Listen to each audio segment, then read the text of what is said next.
시청해주셔서 감사합니다. 좋아요, 구독 부탁드립니다. 거래의 기술을 펼친 거물, 엔터테인먼트의 아이콘, 그리고 제45대, 제47대 미국 대통령. 전통적인 정치 경험이나 군 복무 이력 없이 오직 사업가이자 셀러브리티로서 백악관에 입성한 인물. 도널드 트럼프의 생애 궤적은 현대 미국의 자본주의, 미디어 문화, 그리고 정치적 변동이 교차하는 지점을 명확히 보여줍니다. 1946년 그의 탄생부터 2016년 대통령 당선이라는 임계점에 이르기까지 뉴욕의 부동산 거물 도널드 트럼프가 어떻게 자신만의 브랜드를 구축하고 4번의 파산 위기 속에서 어떻게 재기에 성공했으며 궁극적으로 어떻게 미국의 최고 권좌에 도전할 수 있었는지 그 70년간의 궤적을 심도 있게 분석합니다. 우리는 이제 특권과 규율 속에서 형성된 그의 초기 성장기부터 화려한 맨해튼 진출, 그리고 대중의 시선을 사로잡은 미디어 아이콘으로의 변신까지 그의 생애를 결정짓는 주요 사건들을 연대기적으로 추적해 보겠습니다. 챕터 1 특권과 규율 속에서 형성된 기초. 도널드 존 트럼프는 1946년 6월 14일 뉴욕시의 부유한 커뮤니티인 퀸스 자메이카 에스테이츠에서 태어났습니다. 그의 아버지 프레드 트럼프 시니어는 퀸스와 브루클린을 기반으로 성공적인 부동산 회사를 운영하며 중산층 백인 가정을 위한 대규모 아파트 단지인 슈어헤이븐, 트럼프 빌리지 등을 개발해 안정적인 부를 쌓은 지역 기반의 거물이었습니다. 하지만 어린 시절의 트럼프는 아버지의 회고처럼 꽤 거친 아이로 자랐습니다. 이에 그의 부모님은 규율의식을 심어주기 위해 그가 13세 되던 해 뉴욕 북부에 위치한 사립 기숙학교인 뉴욕 군사학교에 등록시켰습니다. 그는 여기서 훈련과 군사학교의 생활 방식을 즐겼다고 전해지며 강인함과 질서, 그리고 경쟁 우위를 강조하는 일련의 미학을 내면화했습니다. 이 경험은 훗날 그의 공적인 이미지 구축에 중요한 기반이 되었지만 실제 군 복무와는 거리가 있었습니다. 군사학교 졸업 후 그는 포드엠 대학교를 거쳐 명문 펜실베이니아 대학교, 와튼 경영대학으로 편입했습니다. 그는 1968년 이곳에서 경제학 학사 학위를 취득하며 뉴욕 맨해튼 시장에 뛰어들 기반을 마련합니다. 이 시기는 또한 베트남 전쟁이 절정에 달했던 시기였습니다. 트럼프는 학업 유예를 활용하여 징집을 피했으며 이후 의사의 진단에 따른 의료 유예를 통해 병역을 면제받았습니다. 이처럼 그의 초기 생애는 강인함을 강조하는 이미지와 함께 제도적 특권을 활용하여 위험을 회피하는 특권적 우회로라는 양가적인 패턴을 확립하게 됩니다. 챕터 2 퀸스를 넘어 맨해튼 거물로 도약. 1968년 와튼 스쿨을 졸업한 트럼프는 곧바로 가업인 트럼프 매니지먼트에 합류했고 1971년에는 사실상 회사를 경영하게 됩니다. 그리고 1973년 그는 회사 이름을 트럼프 오거니제이션으로 개명하며 부친의 유산 대신 자신의 이름을 전면에 내세우는 브랜드 시대의 개막을 알렸습니다. 그의 시선은 아버지의 보수적인 기반이었던 퀸스와 브루클린을 넘어 더 위험하지만 더 큰 명성을 얻을 수 있는 맨해튼 중심가로 향했습니다. 전례 없는 협상 그랜드 하얏트 호텔. 트럼프의 맨해튼 진출은 1976년 뉴욕시가 심각한 재정난과 파산 위기에 처했을 때 이루어졌습니다. 그는 이 위기를 기회로 포착하여 하얏트 코퍼레이션과 협력하여 폐업 직전의 코모도어 호텔을 인수하는 대담한 프로젝트를 시작합니다. 이 프로젝트에서 트럼프는 뉴욕시 정부를 상대로 상업부동산 프로젝트로는 전례 없는 40년간의 파격적인 세금 감면 혜택을 협상해내는 기지를 발휘했습니다. 또한 그는 보월이 저축은행 등으로부터 7천만 달러의 모기지를 확보하여 프로젝트의 재정적 위험을 공공자원과 부채에 효과적으로 전가하는 전략을 구사했습니다.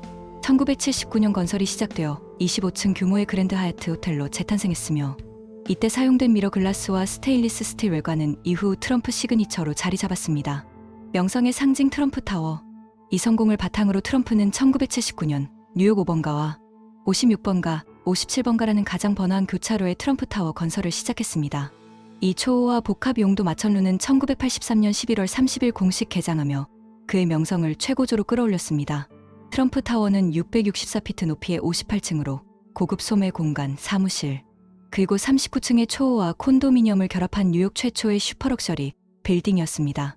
이 건물은 그의 비즈니스 성공과 개인적인 야망을 대표하는 가장 중요한 물리적 상징이 되었습니다.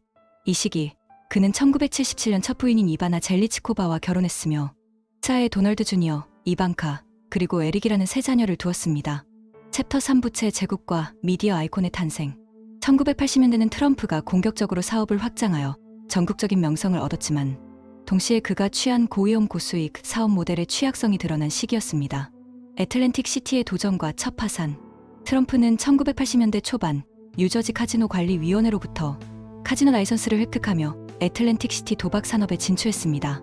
그의 야심작은 10억 달러가 투입된 트럼프 타지마할이었습니다. 1990년 개장 당시 애틀랜틱 시티에서 가장 큰 카지노였던 타지마할은 건설 자금을 조달하기 위해 이자율이 높은 저크본드를 대량 발행했습니다.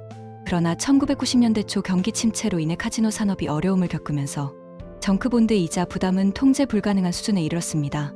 결국 트럼프 엔터테인먼트 리조트와 그 전신 회사는 타지마할 건설 실패의 여파로 1991년 첫 번째 챕터 11 파산 보호를 신청하게 되었습니다. 거래의 기술과 정치적 서막, 금융위기에 직면했음에도 불구하고 트럼프는 이미 자신의 명성을 사업적 자산으로 전환하고 있었습니다. 1987년 출판된 회고록 트럼프 디 아트 오브 더 딜은 전국적인 베스트셀러가 되었으며 그를 냉철하고 성공적인 거래의 달인으로 신격화하며 트럼프 브랜드를 전국적인 상품으로 만드는데 결정적인 역할을 했습니다. 명성을 기반으로 트럼프는 같은 해 주요 신문의 전면 광고를 게재하며 외교 정책에 대한 자신의 의견을 표명하는 등 공개적인 정치 활동을 시작했습니다. 1988년 대선 때는 공화당 후보의 러닝메이트로 고려해달라고 요청하는 등 그의 정치적 관심은 사업적 성공과 동시에 꾸준히 이어져 왔습니다. 세간의 이목을 끈 사생활, 1991년 파산과 함께 그의 사생활 역시 대중의 관심을 독점했습니다. 첫 부인인 이바나와의 이혼 소송은 언론의 집중적인 조명을 받았으며 이는 그의 두 번째 결혼으로 이어졌습니다. 트럼프는 1993년 모델 말라 메이플스와 결혼했으며 딸 티파니를 얻었습니다. 그러나 이 결혼은 오래가지 못하고 1999년에 이혼으로 끝났습니다. 이 시기는 트럼프가 사업적 실패의 심각성을 개인의 화려하고 논란 많은 서사, 즉 엔터테인먼트 이벤트로 전환하여 금융 실패에도 불구하고 자신의 유명세를 성공적으로 재포장하는 능력을 입증한 기간이었습니다. 챕터 4 셀러브리티로의 전환과 정치적 자본. 2000년대는 트럼프가 전통적인 부동산 개발업자에서 벗어나 전국적인 미디어 스타로 변신하고 이 과정에서 쌓은 명성을 바탕으로 정치적 시도를 이어간 결정적인 시기입니다.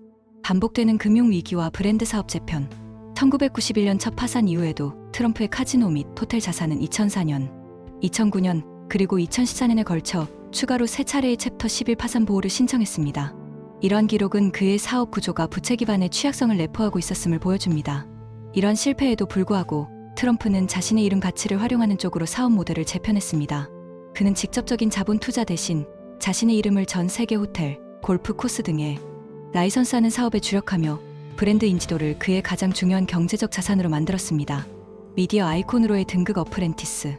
트럼프의 정치적 경력에 가장 큰 영향을 미친 사건은 2004년부터 2015년까지 MBC 리얼리티 쇼 디 어프렌티스의 호스트로 활동한 것입니다. 14시즌 동안 방영된 이 쇼는 트럼프를 엄격하고 성공적인 비즈니스 거물로 묘사했으며 그의 사무실을 배경으로 유어 파이어드라는 유행어를 탄생시켰습니다.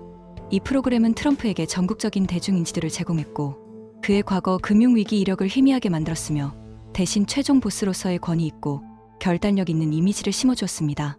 트럼프는 나중에 스스로 이 쇼가 없었다면 대통령이 되지 못했을 것이라고 인정할 정도로 그의 셀러브리티 지위는 단순한 명성을 넘어 정치적 자본으로 전환되었습니다.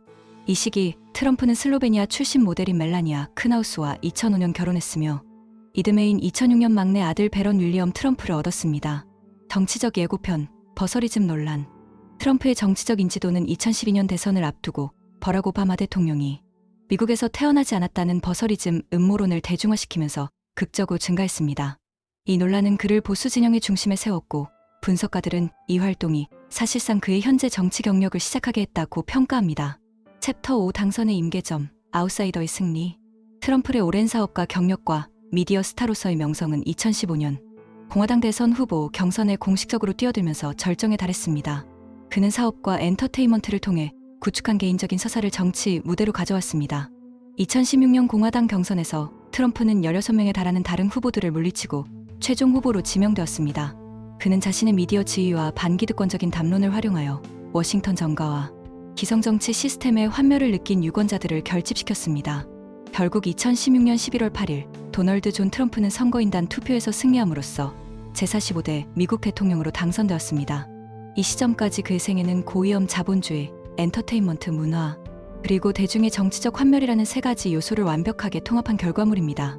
그의 당선은 정치 또는 군사 분야에서의 공직 경험이 전무한 유일한 미국 대통령이 탄생하는 현대 정치사에서 전례 없는 사건으로 기록되었습니다. 트럼프 대통령 당선 이전의 70년은 한 사업가가 어떻게 자신의 이름을 궁극적인 자산으로 만들고 미디어를 전략적으로 활용하여 금융적 난관을 명성으로 치환했으며 끝내 정치적 아웃사이더로서 최고 권력을 획득할 수 있었는지에 대한 하나의 거대한 서사입니다. 그의 생애의 궤적은 오늘날까지도 미국 정치와 사회를 이해하는 데 중요한 통찰을 제공하고 있습니다.